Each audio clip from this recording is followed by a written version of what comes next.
Today we're going to cover Hammurabi and his code. In today's lesson we're going to discuss who Hammurabi was, and we're going to talk about what his code does and why it is important.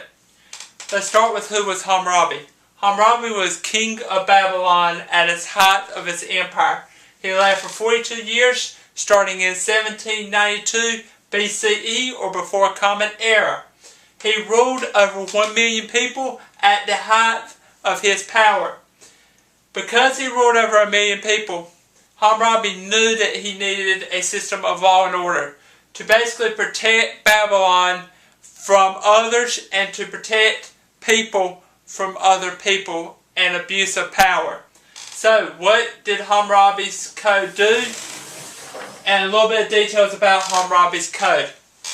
Hammurabi's code had 282 laws in it. It is carved into an 8-foot tall stone statue for the public to see.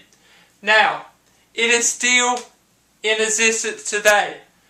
It is in the Louvre or the Louvre Museum in Paris, France. You can still see it today if you go to the Louvre Museum in Paris, France.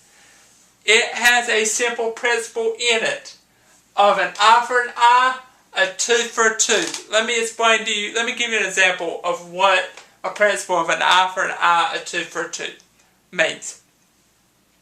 Let's say when you're ready to build your first house, and you are living during the time of the Babylon Empire and the time of Hammurabi. You get a person by the name of Jake to build your house.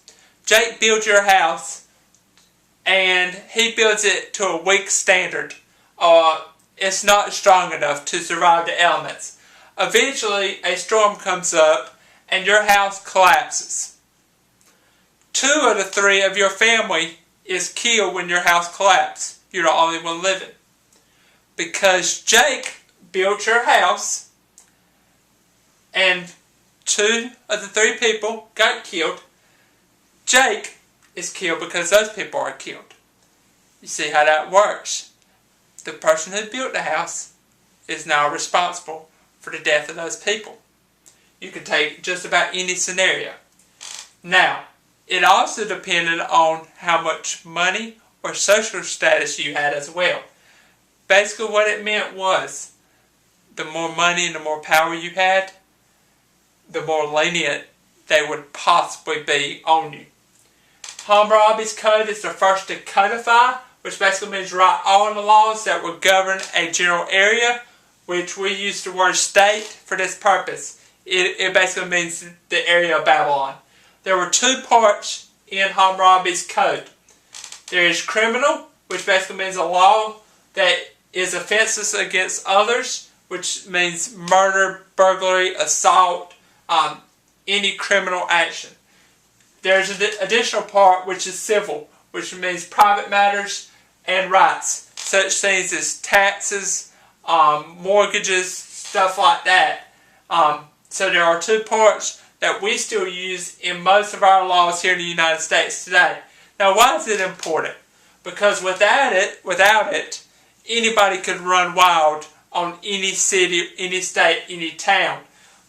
Without Hammurabi's code, there will be no law and order. With Hammurabi's code, you actually have some laws that are set in place to help govern an area. Without Hammurabi's code, there would be no constitution, no Magna Carta like we're going to talk about later, no any ordinance that a town may have to set laws against a person or a group of people. So, we talked about who was Hammurabi, and we talked about details of Hammurabi's code, and this ends Hammurabi's and his code's lesson for today.